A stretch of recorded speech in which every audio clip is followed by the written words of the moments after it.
इनके सम्मान में यहाँ पे हम लोग एकत्रित हुए। सेकेंडली जब मैं कॉलेज में थी तो मैं एक सरकारी कॉलेज में थी, भागलपुर इंजीनियरिंग कॉलेज।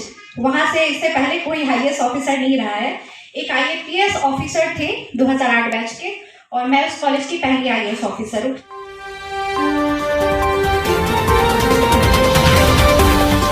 मेरे पेरेंट्स हमेशा मोटिवेट करते रहे। जब मैं स्कूल में थी तो मुझे बहुत बार ऐसा होता था कि इंग्लिश कम्युनिकेशन स्किल्स बहुत अच्छी होनी चाहिए, तो उसके लिए मुझे बहुत मेहनत करनी पड़ी, क्योंकि कुछ साल तक मैं हिंदी मीडियम में भी पढ़ी थी 2 साल, तो उसके लिए मुझे बहुत मेहनत करनी पड़ी थी। अभी मैं जब DPO की तरफ पोस्टेड हूँ अभी बेतिया में, तो मैं रिजल्ट से 10 दिन पहले तक मैं रेगुलर स्कूल इंस्पेक्शन पे जा रही थी। तो मैं 10 दिन के अंदर 27 स्कूलों में इंस्पेक्शन के लिए गई थी। रोज सुबह 5 बजे उठती थी, 6 बजे, क्योंकि मॉर्निंग स्कूल थी तो 6 से 11 बजे तक क्लासेस होती थी। तो सुबह 5 बजे उठ के 6 बजे स्कूल जाना, फिर सारे बच्चों को देखना क्या पढ़ाई हो रही है, टीचर्स रेगुलर आ रहे हैं या नहीं, ये सब का इंस्पेक्शन मैं रोज कर रही थी। मैंने कुछ कॉमन चीज़ें देखी, कुछ दिक्कतें, कुछ परेशानियां तो हैं, लेकिन ये हर तरफ से है। टीचर्स की भी तरफ से है, मैनेजमेंट की भी तरफ से है, पर साथ ही साथ अभिभावक और बच्चों की भी तरफ से है।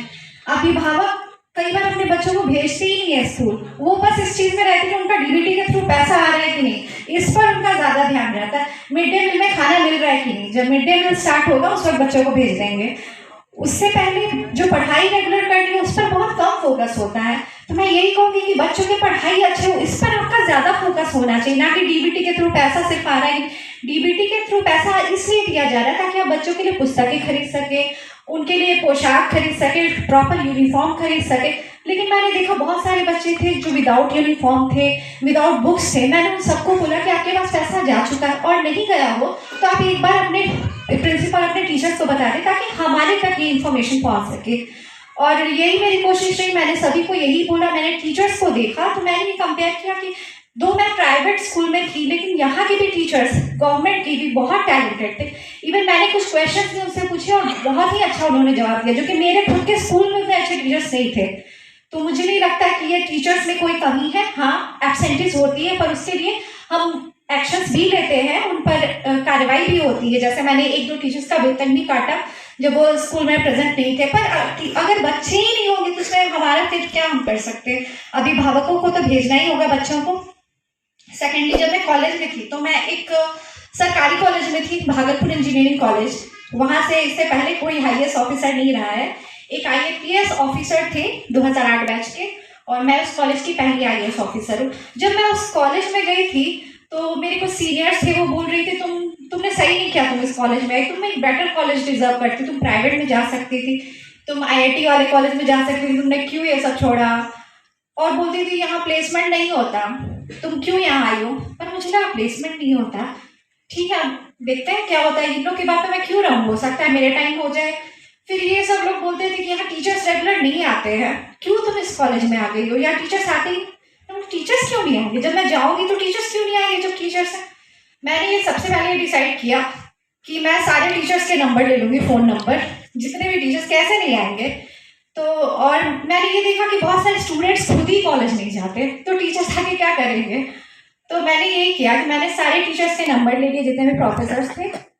मेरी कुछ 2-3 सिंसियर फ्रेंड्स थी, हम 3 भी अकेले जाते थे कॉलेज, लेकिन हम टीचर्स को फ़ोन कर देते थे कि सर आइए, मैम आइए, आप पढ़ाइए। 3 बच्चे, फिर भी हमें पढ़ना है। तो मैंने रेगुलर कंटिन्यूस क्लासेस करवाई, खुद अपनी तरफ से एफर्ट दिया कि क्लासेस हो। तो मैं यही कहूँगी कि बच्चों की भी रिस्पॉन्सिबिलिटी है, अभिभावकों की भी रिस्पॉन्सिबिलिटी है कि आप सरकारी स्कूल में भले ही बच्चों को पढ़ा रहे हैं, लेकिन वो टीचर्स आपको पढ़ा रहे हैं कि नहीं, ये आपका भी काम है, आपकी भी इतनी रिस्पॉन्सिबिलिटी है कि टीचर्स रेगुलर आएंगे। सरकारी स्कूल है, सरकारी मतलब जनता की स्कूल है, ये आपकी रिस्पॉन्सिबिलिटी है, ठीक है। तो इस तरह से मैंने क्लासेस कंटिन्यू करवाई। अब जब प्लेसमेंट का टाइम आया तो सबने कहा कि प्लेसमेंट तो होता ही नहीं है, बट फॉर्चुनेटली मेरे टाइम प्लेसमेंट की अपॉर्चुनिटी आई। NIT पटना में बुलाया गया था हमारे कॉलेज से, इनफैक्ट बिहार और झारखंड के जो भी बेस्ट कॉलेजेस थे सभी के स्टूडेंट्स को बुलाया गया था, तो मैं भी उसमें गई फिर, और मेरा प्लेसमेंट हो गया विप्रो कंपनी में एज प्रोजेक्ट इंजीनियर। जबकि मैंने पहले से कुछ वैसी तैयारी नहीं की थी, बट मैंने अपना 100% दिया, जो भी मैं कर सकती थी। तो जिन लोगों ने कहा था यार प्लेसमेंट नहीं होता है, मेरा प्लेसमेंट वहाँ हुआ। तो मैं समझती हूँ कि अगर आप अंधेरे में भी रोशनी को ढूंढें, हमेशा एक पॉजिटिव थॉट रखें, तो तो आपको ज़रूर रोशनी दिखेगी और आप उस जगह पहुंच जाएंगे। अगर आपने एक मंजिल तय कर दिया, आपको ये पाना है किसी भी तरह से, तो आप वहां तक पहुंच सकते हैं। उसके लिए बहुत ज़्यादा मेहनत करनी पड़ती है। जब मैं कॉलेज से बाहर आ गई, मैंने विप्रो वाली कंपनी छोड़ दी क्योंकि मेरा लक्ष्य था IAS ऑफिसर बनने का, सिविल सर्विसेज क्रैक करने का। मैं सबसे कट ऑफ हो गई। किसी फ्रेंड से मेरी कोई बात नहीं होती थी। मैंने फ़ोन नंबर चेंज कर लिया। मेरे पास स्मार्टफोन नहीं था। मैंने एक छोटा सा फ़ोन लिया कि उसी से मैं जो भी बस मम्मी पापा से बात करना है और सिर्फ पढ़ाई पे पूरा ध्यान रखना है। जो भी नोट्स ऑनलाइन है उन सबका प्रिंट आउट रखूँगी। जितना लिमिटेड हो, सोशल मीडिया से मैं दूर ही रहूँगी। तो मेरा ना कोई फेसबुक अकाउंट था, ना कोई व्हाट्सएप ग्रुप था। मैं खुद से पढ़ाई कर रही थी और जो भी ऑनलाइन सोर्सेज थे, टॉपर्स के वीडियोज़ मैं देखती थी यूट्यूब पे, उनसे मैं खुद से नोट्स प्रिपेयर करती थी। मेरा कंपटीशन मेरा खुद से था। मैं और किसी को नहीं जानती थी जो UPSC के लिए प्रिपेयर कर रहा हो। मैं पहली IAS ऑफिसर मैं खुद हूँ जिसे मैंने देखा है IAS ऑफिसर बनते। इनफैक्ट मैं एज DPO जब मैं पोस्टेड हुई बेतिया में, तो मैंने पहली बार 2 IAS ऑफिसर्स को फेस टू फेस देखा था और तब मैंने ऑलरेडी मेंस का एग्जाम दे दिया था।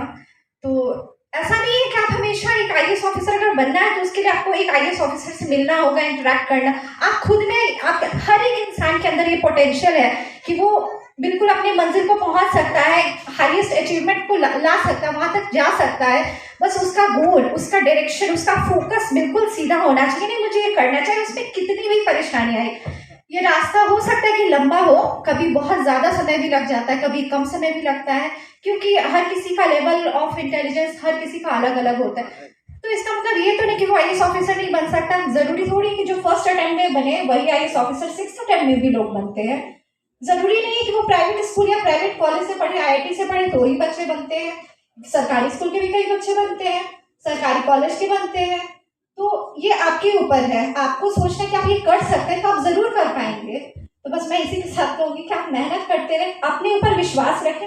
पेरेंट्स का सपोर्ट बहुत ज़्यादा इंपॉर्टेंट है, क्योंकि अगर बच्चे पर पेरेंट्स को विश्वास नहीं हो तो बच्चे कैसे आगे बढ़ेंगे। बच्चे खुद डिमोटिवेट हो जाएंगे अगर पेरेंट्स उनके सपोर्ट ना करें।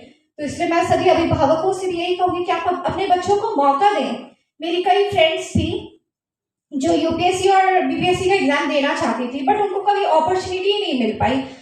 मैं अपने आपको बहुत ज़्यादा लकी समझती हूँ कि मुझे मेरे पेरेंट्स ने अपॉर्चुनिटी दी कि आप पढ़िए, आप आगे जाइए, और इसी का रिजल्ट है शायद grace of God. Of course grace of God है, भगवान का आशीर्वाद है कि मैं आज फाइनली इस पोजीशन पे पहुँच गई। और मैं अपने स्कूल की भी पहली IAS ऑफिसर हूँ और अपने कॉलेज की भी। तो बस थैंक यू। और मैं कोशिश करूँगी कि जितना हो सके मैं बेहतर इस सिस्टम को इम्प्रूव करूँ, जितना हो सके ज़्यादा से ज़्यादा लोगों के लिए अच्छा कर सकूँ। मेरा फोकस नेक्स्ट यही है। मैं नहीं समझती कि IAS ऑफिसर बन जाना ही एक एंड है, एक गोल है, बस यहीं तक बात रह गई है। मुझे समझ में आता है ये एक मीन्स है जिसके थ्रू मैं और बेहतर करूँ समाज के लिए और अच्छा करूँ।